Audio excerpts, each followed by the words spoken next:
ፖሊስ ጀርመን ሎሚ ከቢድ ምሽጥር አቃሊዑ እዚ ድማ ቅትለት ኣብ ልዕሊ ኣደን ጓልን ኤርትራውያን ስደተኛታት ብዝምልከት ማለት እውን ቅድሚ ክልተ ሰሙን ንኹሉ ሰብ እናሐዘነን እናገረመን ዝነበረ ፍጻመ ምጥፋእ ኣደን ጓልን ኤርትራውያን ስደተኛታት ብዕለት 16/2026 ዝጠፋኣ ዛጊድ እስካብ ዝዓለት እዚኣ ደሃይን እናተኣለሸን ፖሊስ ጀርመን እውን ብውሽጢ እናመርመረ ድሕሪ ምጽናሕ ነገር ግን እዚ ውጽኢታዊ ኮይኑ ኣይረኸወን ደሃይን ውን ክረኽበን ኣይኸኣልን ገበነኛታት ወይ ድማ ጥርጥራት ውን ክሕዝብ ዘይምኽኣሉ ናብ ህዝብን ናብ ማሕበራዊ ሚድያ ተዘርጊሑ ዝሕሸ ሓበሬታ ንምርካብ ተባሂሉ ድማ ፖሊስ ጀርመን ቅድሚ 3 መዓልቲ ናብ ህዝቢ ከም ዝሓበረ ዝፍለጥ እዩ። ካብዚ ብዝተበገሰ ድማ ዝተፈላለዩ ጥቆመታት ብምርካብ ኣብ ካልኣይ መዓልቲ ማለት ውን ቅድሚ 2 መዓልቲ እታ ኤርትራዊት ኣዶ ምስ ጓላ ኣብ ጫፍ እታ እትነብረላ ከተማ በርሊን ኣብ ጥቓ ባሕሪ ክልተ ሬሳ ከም ዝተረኸበ እዚ ኣስከሬን እዚ ድማ ናብ ምርመራ ክፍሊ ከም ዘምርሐ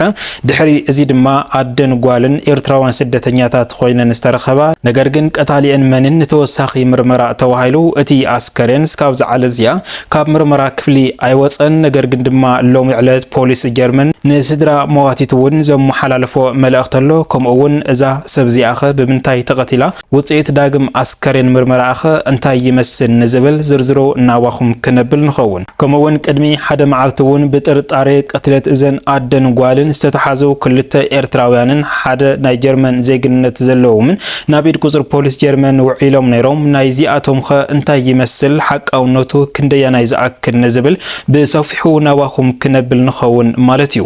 ንቻነልና ሓደሽቲ ዝኾንኩም ሳብስክራይብ ናወልኩም ኣባላትና ድማ ላይክ ሸር ናወልኩም መደብና ስካብ መወዳእታ ሓቢርኩም ናጽንሑ።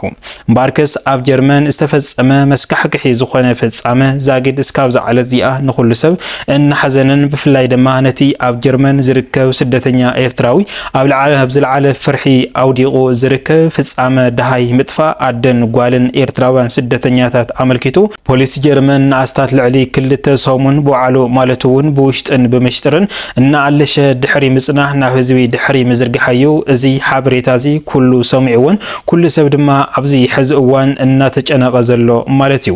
በዕለት 16/2026 ዛጊድ 3 ሰሙን ልዕሊ ንዘቁፀረ ምጥፋእ ደሃይ ኣደን ጓልን እታ ጓል 31 ዕድመ ወላዲት ናብ ስራሕ ኣይመፀትን ተባሂላ እታ ጓል 10 ዓመት ውላድ እውን ናብ ትምህርቲ ቤት ኣይመፀትን ተባሂላ እዞም ክልተ ትካላት እዚኦም ድማ ናብ ፖሊስ ጀርመን ኣብ ዘመልከትዎ ፖሊስ ጀርመን እዚ ነገር እዚ ናብ ማሕበራዊ ሚድያ ይኹን ናብ ህዝቢ ቅድሚ ምዝርጋሕ በዓርሱ እናመርመረ ንልዕሊ 2 ሰሙን ከም ዝወሰደሉ ዝፍለጥ እዩ።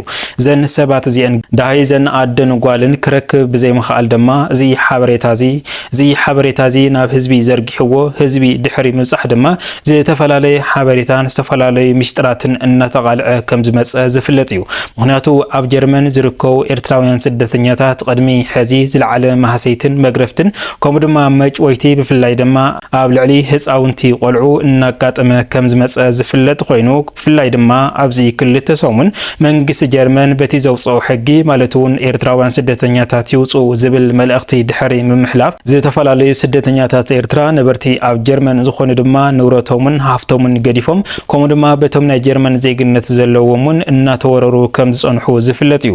ካብዚ ብዝተበገሰ በኣርከስ እታ ኤርትራዊት ኣዶ ምስ ጓላ እውን እዚ እዩ እቲ ህዝቢ እናጠርጠረ ዝነበረ ነገር ግን ካብዚ ፍልይ ብዝበለ መልክዕን ብዝገደደ መልክዕን ኩሉ ሰብ ድማ ብዝሕዝን ፍጻመ እዩ ተረኺቡ ማለት እዩ።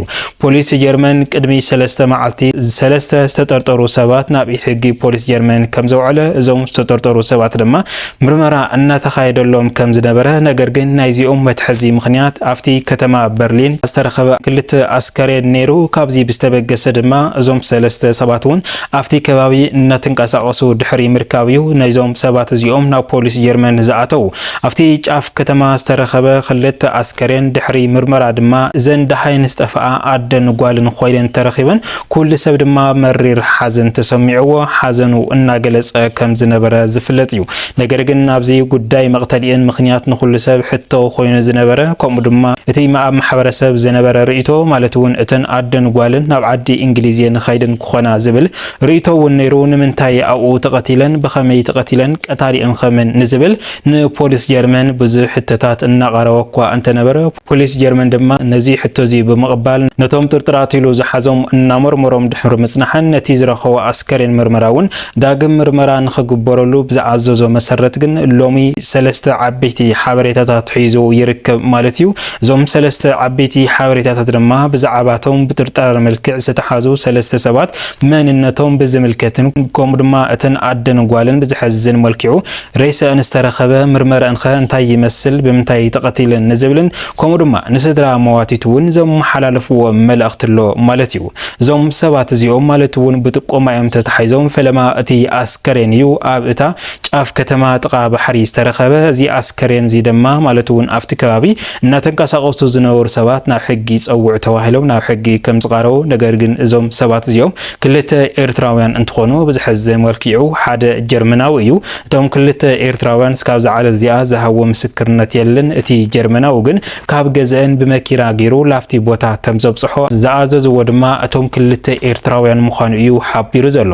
እቶም ክልተ ኤርትራውያን ግን ዛጊድ እቲ ነገር እዚ ፍጻመ እዚ ኣይኣመኑሉን ዘለው ኣብ ቤት ማእሰርቲ ከም ዘለዎ እውን እናተገለጸ እዩ ዝርከብ። ነገር ግን እዚ ቅትለት ኣደን ጓልን ብዝምልከት ግን ቅትለት ዝፈጸሙ ኣካላት ዋና ንሳቶም ከም ዝኾነ እዩ በቲ ጀርመናዊ ዜግነት ዘለዎ ሰብ እናተገለጸ ዝርከብ ዘሎ ማለት እዩ። ፖሊስ ጀርመን ድማ ነዚ ኣመልኪቱ ነቶም ክልተ ኤርትራውያን እውን ስድሮምን ቤተሰቦም ንኽጽውዑ ተወሰኽቲ ምስ መሳኽርቲ እውን ናብ ሕጊ ንኽጽውዑ እዩ ብጻውዒቱ እናቕረበ ዝርከብ ዘሎ። ብዛዕባ ስድራ እውን ዝሕለፎ መልእኽቲ ኣሎ ማለት እውን እስካብ ዝዓለት እዚኣ ፖሊስ ጀርመን ነቲ ዝወደቐ ሬሳ ክልተ ግዜ ምርመራ መርሚርዎ እዩ። ኣብ ልዕሊ ዘን ኣደን ጓልን ዝተረኸቡ ጅን ዝተረኸበ ዲኤንኤ ምርመራ ድማ ልዕሊ 4 ሰባት ምዃኖም ተፈሊጦም ኣለው።